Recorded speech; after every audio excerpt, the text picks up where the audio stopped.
Regulation of gastric acid secretion part 2 हम देखेंगे actual में H प्लस कहाँ से रिलीज होता है। जैसे कि हमने पढ़ा था ऑक्सीजेटिक ग्लैंड में भी पैराइटल सेल, तो ये एक पैराइटल सेल है।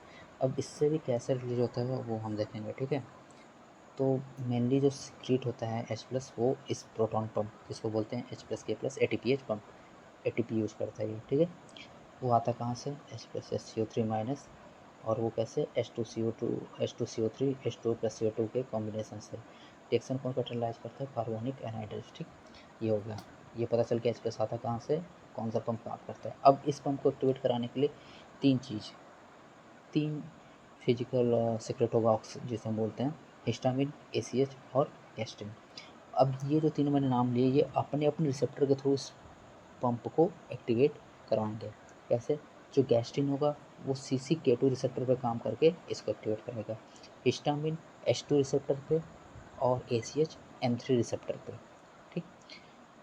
अब ये तीनों जो होते हैं इसमें हिस्टामिन डोमिनेंट रोल प्ले करता है। क्यों, अभी हम आगे देखेंगे क्यों डोमिनेंट रोल प्ले करता है, क्यों मेन होता है ये, और ये तो कर ही रहे हैं।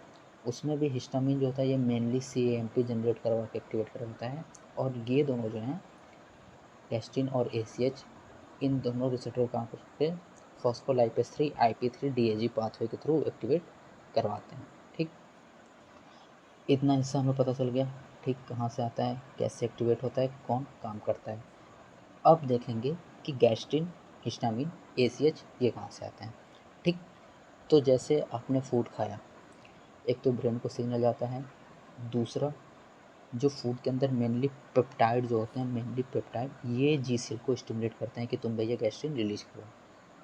याद रखिएगा पेप्टाइड, ये भी एक पेप्टाइड होता है, जैसे कि G17 G34 मैंने बताया था पिछली वीडियो में, तो ये पेप्टाइड से स्टिमुलेट होता है।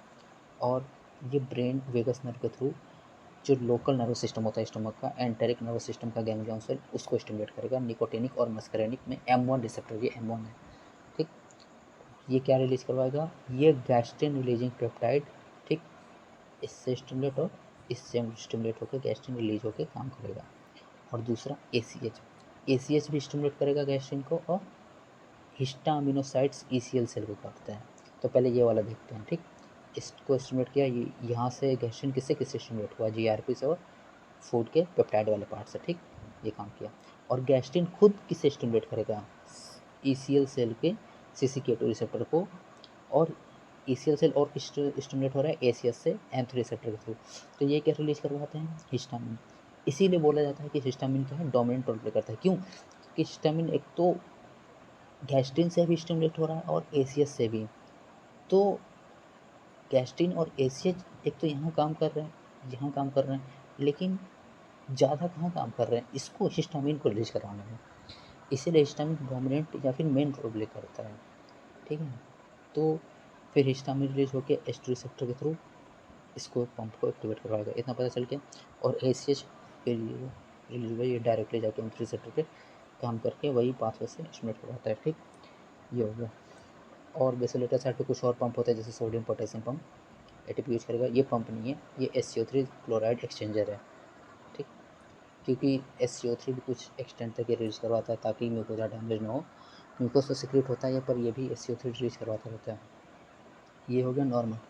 अब ये तो हो गया नॉर्मल HCl सिक्रेट कैसे होता है, पर इसको रोकने के लिए भी कुछ चाहिए होता है, ठीक।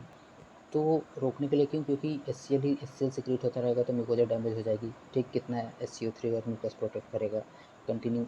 तो जैसे कि पेप्टिक अल्सर जो होता है वो हम पढ़ते भी हैं कि मेनली किस वजह से होता है, इम्बैलेंस हो जाता है प्रोटेक्शन और जो एसिड काम करता है उनके बीच में। एक एसिड से प्रोटेक्ट करता है और एसिड को सिक्रेट करवाता है, इन दोनों के बीच में इम्बैलेंस हो जाता है, ठीक है। जैसे अब इम्बैलेंस, एसिड को रोकता कौन है, वो रुकता कैसे है, एसिड के सिक्रेशन को रोकने के लिए भी कुछ ही होता है, वो रोकता है कौन, प्रोस्टाग्लैंडिन। प्रोस्टाग्लैंडिन इनहिबिट करता है गैस्ट्रिन का सिक्रेशन को, तो इससे ये वाला पाथवे रुक जाएगा, ये वाला, ठीक। ये भले काम करे, ये इसको इनहिबिट करेगा रेसिग्रेनिन, और फिर EP3 रिसेप्टर के थ्रू पैराइटल सेल में CAMP को जनरेट होने नहीं देगा, ठीक। तो ये वाला भी, तो बचेगा कौन सा पाथवे, सिर्फ ये वाला।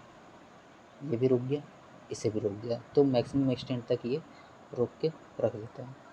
इसीलिए जो लोग लंबे समय तक एनसेड्स लेते हैं, non steroidal anti inflammatory drug, जैसे कि पैरासीटामोल, ये सब ड्रग जो हैं, तो उनमें क्या होता है कि हमें पता है वो प्रोस्टाग्लैंडिन को इनहिबिट करता है, उसकी सिंथेसिस नहीं होने देता है। तो प्रोस्टाग्लैंडिन जो गैस्ट्रिक मुकोजा से आ रही थी, ये इनहिबिट हो जाएगी, ये रहेगी नहीं, तो फिर ना इसको इनहिबिट करने के लिए कुछ रहेगा ना इसको। थोड़े समय के लिए तो ठीक है, लेकिन जब आप लॉन्ग टर्म तक यही प्रोसेस फॉलो होता रहता है, तो क्या होता है कि इसको रोकने के लिए लंबे समय तक कुछ है नहीं, तो एसिड धीरे धीरे क्या करने लगता है, म्यूकोजा डैमेज करना शुरू कर देता है। इसीलिए क्रोनिक कंडीशन में जो एनसेड्स लेते रहते हैं कंटिन्यू, उनमें पेप्टिक अल्सर या फिर डुओडेनल अल्सर होने के चांसेस बहुत ज़्यादा रहते हैं। अब जैसा मैंने शुरू में बताया कि कहाँ से रिलीज होता है, प्रोटॉन पंप से, एक्टिवेटेड बाई इन तीनों से। हिस्टामिन, एसीएच, गैस्ट्रिन अपने रिसेप्टर पर काम करेंगे तो रिसेप्टर लोकेटेड ऑन बेसोलेटरल, ठीक है, बेसोलेटरल अपने receptor via their own receptor, ठीक है, ये हो लिखा। हिस्टामिन एच2 रिसेप्टर के थ्रू प्ले डोमिनेंट रोल क्यों करता है, ये हमने देख लिया। Other to gastrin and ACh partly directly and a greater extent indirectly, क्यों, by releasing histamine from paracrine ECL cell, क्यों इनडायरेक्टली, कहाँ से, यहाँ से, बाय रिलीजिंग हिस्टामिन इनडायरेक्टली, ठीक है।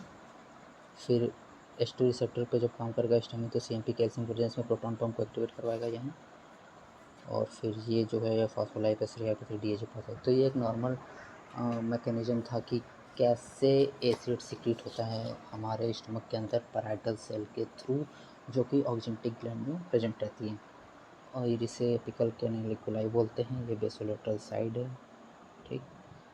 तो थैंक यू।